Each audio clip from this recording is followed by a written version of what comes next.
sura ya 19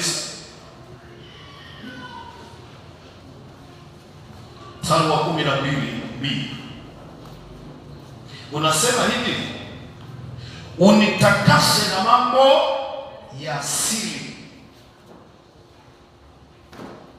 Zaburi 19:12b.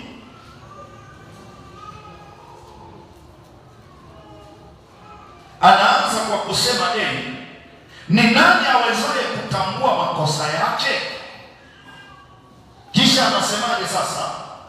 Unitakase na mambo ya siri. Mambo ya siri ndiyo yanayozuia baraka. Mambo ya siri ndiyo yanayozuia nguvu za Mungu kwenye maisha ya watu.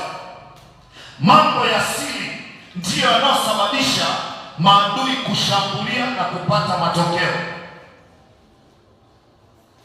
Mambo ya nini? Ya siri. Wewe una mambo gani ya siri? Kwa sababu hata uchawi ni mambo ya siri.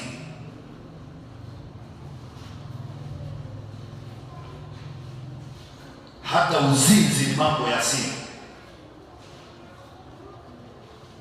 Sasa hayo mambo ya siri sasa yana madhara makubwa kwenye maisha ya watu kuyapata kuona. Yaani bora kosa la wazi. Bora kosa la wazi. Mambo ya siri huondoa utukufu wa Mungu kwenye maisha ya mwanadamu.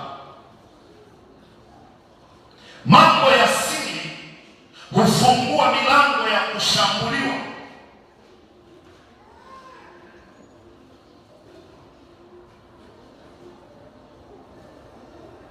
Acha nikutajie mambo kama 5 hatari ya siri.